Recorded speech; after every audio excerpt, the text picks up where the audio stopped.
जिनके संघर्षों के दिन महीनों में नहीं वर्षों में हैं, ऐसे मेरे सभी एजीटीए के साथियों का गाइडेड यूट्यूब चैनल पर मैं अतुल तिवारी स्वागत करता हूं। साथियों, मौका, एक बड़ा मौका, एक सुनहरा मौका या यूं कहें एक सबसे बड़ा मौका आपके हाथों में है। और मुझे मालूम है कि आप कोई भी प्रयास, कोई भी संसाधन, कोई भी तरीका छोड़ना नहीं चाहते जो आपकी सफलता को सुनिश्चित ना करें।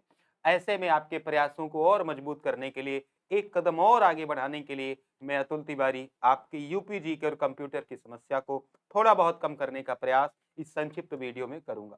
तो आने वाले 2-4 मिनट आपको इत्मीनान से ध्यान से सुनना है। हो सकता है कि आपकी बहुत सारी समस्याएं यहाँ से दूर हो जाएं। साथियों, ये वीडियो करने का मेरा सिर्फ एक ही उद्देश्य है, क्योंकि चैनल से जुड़े कई सारे साथियों के बहुत सारे कॉल्स आए हैं सिलेबस डिस्कशन को लेकर, अलग अलग टॉपिक्स को लेकर, और उनकी चिंताएं काफी प्रबल हैं कि सिलेबस को कैसे कवर किया जाए।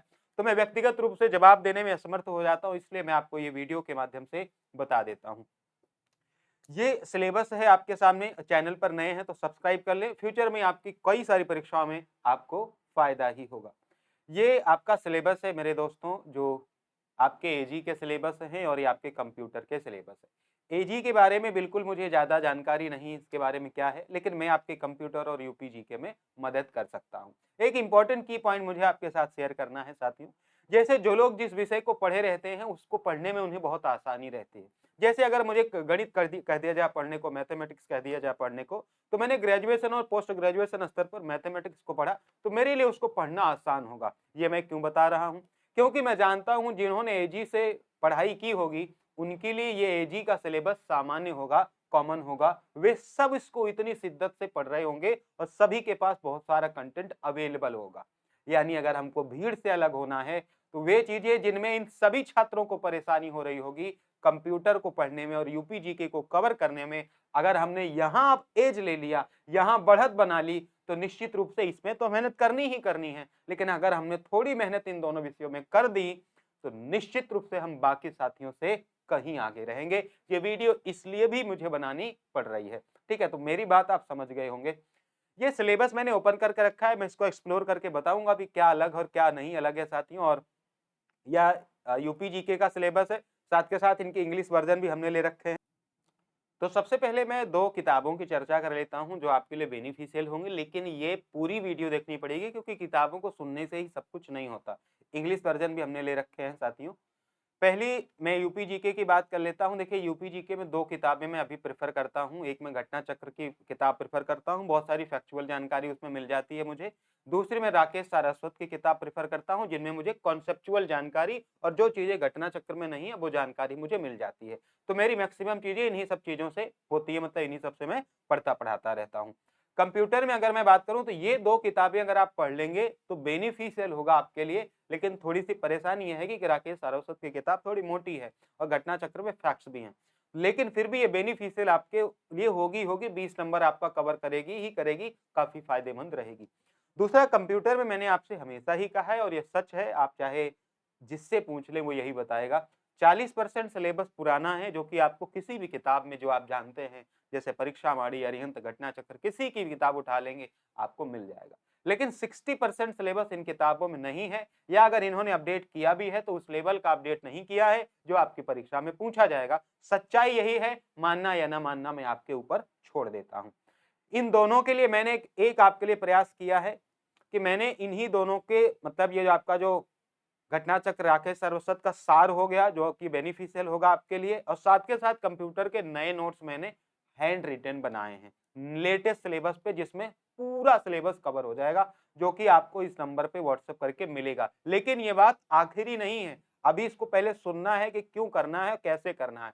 कई सारे साथी कहते हैं, बहुत अच्छी बातें बताऊंगा आपको, कि हमारे सिलेबस में हार्डवेयर सॉफ्टवेयर को ऐसे लिखा गया है, हमारे सिलेबस में इनपुट आउटपुट को अलग लिखा गया है, इंटरनेट प्रोटोकॉल आईपी एड्रेस को अलग लिखा गया है, आईटी गैजेट, उनके अनुप्रयोग, ईमेल आईडी को बनाना, प्रयोग संचालन, प्रिंटर, टैबलेट, इनको अलग अलग से लिखा गया। इसका मतलब क्या? मोबाइल का संचालन, ऑपरेटिंग सिस्टम, डिजिटल वित्तीय उपकरण, भविष्य के कौशल, साइबर सुरक्षा। मैं आपको एक छोटा सा हिंट आपको दिखाता हूं मेरे साथियों। बहुत सारे साथी कंफ्यूज रहते हैं, इसलिए मैं इस प्रयास को आपके लिए कर रहा हूं। देखो, ये हमारी नोट्स आपको दिखेगी। मैं पहले डाउट आपका दूर कर देता हूँ। दिस इज कंप्यूटर के अपडेटेड नोट्स हैं, आपको ये दिख रहे होंगे जो मैंने आपको स्क्रीन पर दिखाया। इसमें हमने सिलेबस लिख रखा है आपके सामने कि कौन-कौन सा सिलेबस हम कवर कर रहे होंगे। क्लियर है? अब आप लोग प्रिंटर मोबाइल टेक्नोलॉजी इसको लेकर बहुत परेशान रहते हैं, उसकी मैं चर्चा कर लेता हूँ। साथियों एक्चुअली जो प्रिंटर है, जो आपके मॉनिटर हैं, ये साथियों हार्डवेयर के अंतर्गत आते हैं। कई सारे लोग इसको समझ नहीं पाते कि हाँ, क्या हो रहा है और हम कैसे चीज़ों को जैसे इस टॉपिक को अगर आप देखो आपकी स्क्रीन पर दिख रहा होगा कि हम लोग एक्चुअल में हार्डवेयर को 3 टॉपिक्स में डिवाइड करते हैं। पहला होता है इनपुट यूनिट, दूसरा होता है आउटपुट यूनिट और तीसरा होता है सीपीयू और इसके अलावा एक होता है सिस्टम यूनिट। इसमें हम डिवाइड करते हैं। तो एक तो हम पूरा इनपुट इनपुट यूनिट का एरिया कवर करते हैं, एक आउटपुट का एरिया कवर करते हैं, तो 2 टॉपिक आपके यहाँ से हो गए। इसके अलावा भी आपको बता दूं जो मॉनिटर और प्रिंटर होता है साथियों, जैसे इनपुट डिवाइस का पूरा का पूरा टॉपिक हमने कवर किया। ऐसे जो आपका प्रिंटर और ये आपका मॉनिटर वगैरह है, आउटपुट डिवाइस में ही आता है। देखो कुछ प्रमुख आउटपुट डिवाइस निम्न है: monitor, printer, plotter, speaker, card reader, tape recorder, screen image projector. ये आपके आउटपुट डिवाइस के अंतर्गत ही आते हैं। इनके अलावा भी अगर आप आगे चलोगे बहुत सारी चीजें इसमें लिख रखी होंगी। ये आर्टिफिशियल इंटेलिजेंस है साथियों, ठीक है। इसके अलावा ये आपका इंटरनेट ईमेल है, तो इंटरनेट ईमेल में बिना आईपी एड्रेस के हम कभी पढ़ ही नहीं सकते साथियों। ये देखो आईपी एड्रेस लिखा हुआ है, कभी संभव ही नहीं है कि हम इंटरनेट को बिना आईपी एड्रेस के पढ़ सके। तो ये कोई अलग चीज नहीं है, कोई अलग से आपके सिलेबस में ऐड नहीं किया गया है। आगे आप बढ़ोगे ऐसे ही आपको मिल जाएगा, प्रोटोकॉल्स वगैरह भी बहुत सारी चीजें इसमें हैं। ये मोबाइल टेक्नोलॉजी आप देख पा रहे हो, ये मोबाइल प्रौद्योगिकी है। ऐसे ही आपको डिजिटल फाइनेंशियल टूल्स के नोट्स मिल जाएंगे, सोशल नेटवर्किंग के नोट्स मिल जाएंगे और ऐसे ही यूपीजीके के भी अपडेटेड नोट्स इन टॉपिक्स के साथ ये देखो एकदम बेस्ट हैंड राइटिंग में आपको मिल जाएंगे, जिनमें लेटेस्ट सारे के सारे फैक्ट्स अपडेटेड हैं। मेरा इनको बताने का सिर्फ एक मतलब है कि मेरे साथी, ये मैंने ऑफिशियल डॉक्यूमेंट भी खोल रखा, कि मेरे बहुत सारे साथी इस बात को लेकर चिंतित हैं कि सर ये तो सिलेबस बड़ा नया है, बड़ा डिफरेंट है, हम लोग पढ़ ही नहीं पा रहे हैं। तो नहीं, ऐसा नहीं है। इसके अलावा हमने जो इन चीज में कवर किया है साथियों, शायद ही किसी ने कवर किया हो।